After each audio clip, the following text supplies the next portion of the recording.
Hello everyone, this is polite guy and welcome to my blog. আপনারা কেমন আছেন এই ঠান্ডা ঠান্ডা পরিবেশের মধ্যে? আর আমার মনে হয় আমার ভিউয়ার্সটা ভালো আছে, কারণ তারা কখনো খারাপ থাকতেই পারে না।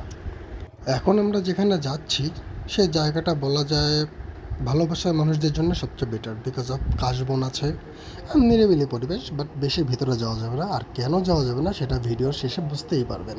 তো চলুন শুরু করা যাক। আর তারা সম্পূর্ণভাবে মোবাইলের উপরে বা ফোনের উপরে আসক্ত হবে। আমার ডান দিক আর বাম দিকে যেসব খালি জমিগুলো দেখা যাচ্ছে বা পুকুরগুলো দেখা যাচ্ছে, এগুলো আদতে বিক্রি করার জন্য। ইন ফিউচার এখানে বড় বড় বিল্ডিং হবে আর ধীরে ধীরে খেলাধুলার জায়গাগুলো কমে যাবে। হ্যাঁ, ভাবতে অবাক লাগে যে একদিকে দেশ উন্নত হচ্ছে, অন্যদিকে আমাদের খেলার যে প্রবণতাটা সেগুলো কমে যাচ্ছে, কারণ আমরা আস্তে আস্তে ফোনের দিকে আসক্ত হচ্ছি। দেখা যাক ফিউচারে আর কত কী হয়। তুমি মোর জীবনের ভাবনা, হৃদয়ে সুখের দোলা। তুমি মোর জীবনের ভাবনা,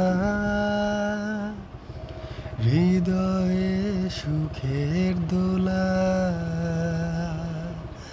নিজেকে আমি ভুলতে পারি, তোমাকে যাবে না ভোলা।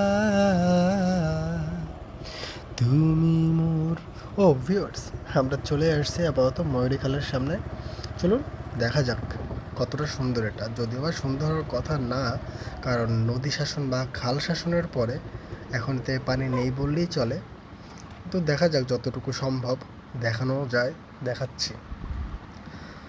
আহ, গাড়িটা রেখে এখন আমি যেদিকে মুখ করে আছি এদিক থেকে সোজা গেলে সোনাডাঙ্গা বাস স্ট্যান্ডের দিকে যাওয়া যায়। আর এই খালটা এখন দেখি এরকম মনে হলো হয়তোবা এর যখন যৌবন ছিল তখন এই খালটা ঠিক কতটা সুন্দর ছিল, এটা এখনকার নদী বা অন্য যেসব প্রাণবন্ত খাল বা নদী আছে সেগুলো দেখলে বুঝতে পারবেন। কারণ এই নদীর নাম কেউ তার শখ করে ময়ূরী রাখেনি, এর নামের পিছনে কোনো না কোনো তাৎপর্য অবশ্যই আছে। যেমন বরিশালের কীর্তনখোলা, শোনা যায় যে এক সময় ওখানকার রাজা ওই নদীর পাড়ে বসে কীর্তন করতো, এই জন্য নদীটার নাম কীর্তনখোলা রাখা হয়।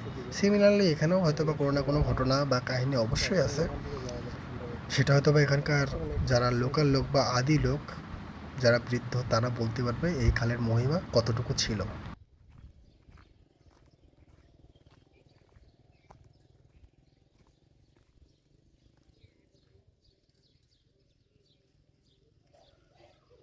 এক সময় হয়তোবা এই খালে নৌকা চলতো, ট্রলার চলতো, জেলেরা মাছ ধরতো, মেয়ে বউরা এখানে গোসল করতো, কাপড় চোপড় ধুতো। কিন্তু এখন কালের বিবর্তনে সেগুলো কিছু দেখা যায় না। যাক, তাও এখন এর সৌন্দর্য কিছুটা আছে, আর মোটামুটি জোয়ার ভাটাও দেখা যাচ্ছে।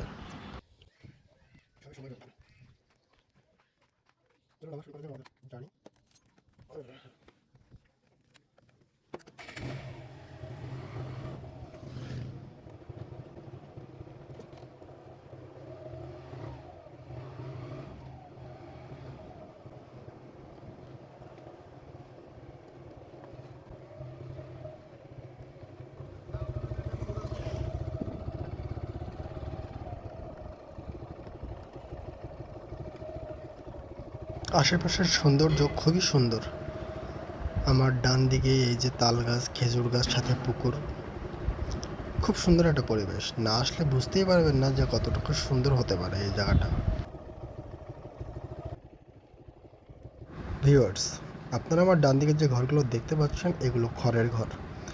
বেসিক্যালি হয়তো বা এখানে কোনো পার্ক ছিল যা বর্তমানে নেই, অ্যাবান্ডেন্ট বা মালিকানা চেঞ্জ হয়েছে, কেউ নেয় নাই। যদি নতুন কেউ নেয় হয়তো বা এটাকে আবার রেস্টোরেশন করলে খুব সুন্দর একটা জায়গা হবে আর দেখার মতন জায়গায় হবে বলা যায়। তো চলুন আমরা আরও সামনে আগাই।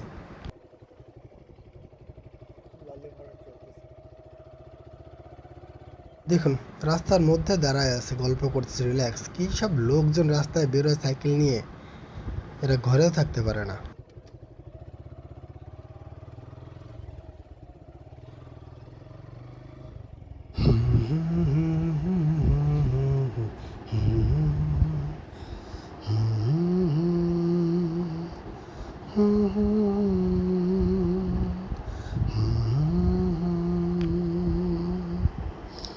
মাঝে মাঝে গুনগুন করতে ভালো লাগে, মনটা ফ্রেশ হয়, ভালো লাগে আর কি।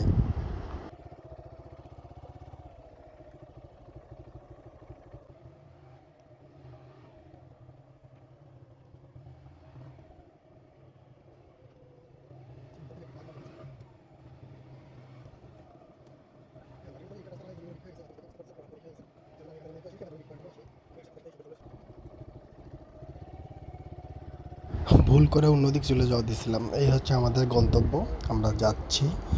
বেসিক্যালি এখানে প্লটিং করে জমি বিক্রি হচ্ছে, তবে এখানে যে পরিমাণে কাশবন আছে জাস্ট ওয়াও। চলুন সামনে যাওয়া যাক।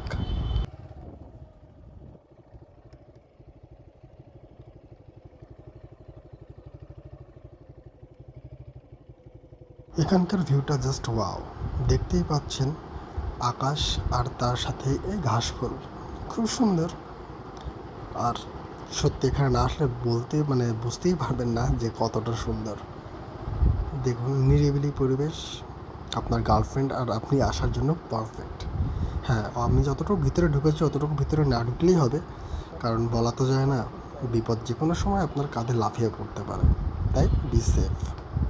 আর যখন গার্লফ্রেন্ডকে নিয়ে যাবেন তখন এমন কোনো একটা জায়গায় যাবেন যেখানে সেফ বা একটু বেশি লোক নিয়ে যাবে, বাট হ্যাঁ, সিঙ্গেল লোক নিয়ে যাবেন না, তাহলে সে কষ্টতেই শেষ হয়ে যাবে।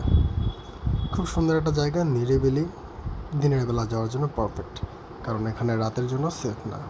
আর গেলেও একটু বেশি লোক নিয়ে যাবেন, আর সকাল সকাল যাওয়ার চেষ্টা করবেন, এরকম ভর দুপুরবেলায় নয়।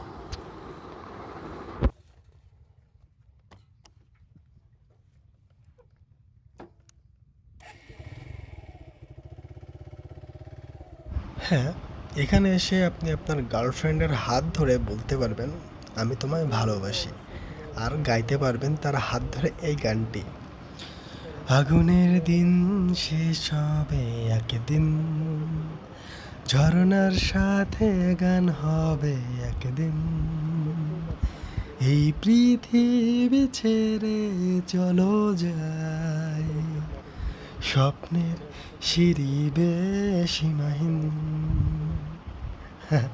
আমি অতটা ভালো গায়ক নই, বাট ট্রাই করি, ভালো মন্দটা আপনারাই বলবেন।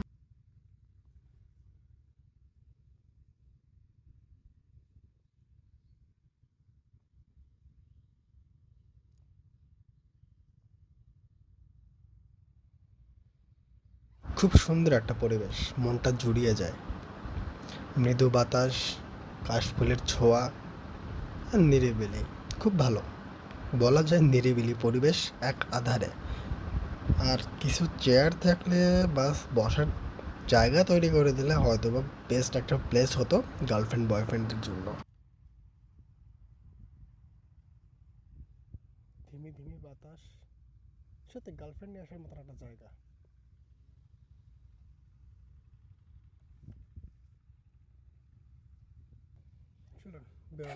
চলুন এবার বেরোনো যাক, অনেকটা সময় হলো এখানে ছিলাম। দেখতে দেখতে ফেরার সময় হয়ে গেল, চলুন আমরা চলে যাই। আর হ্যাঁ, আপনাদের অসংখ্য ধন্যবাদ আমার সাথে থাকার জন্য, and please like, share and subscribe my channel. Till then, ভালো থাকবেন।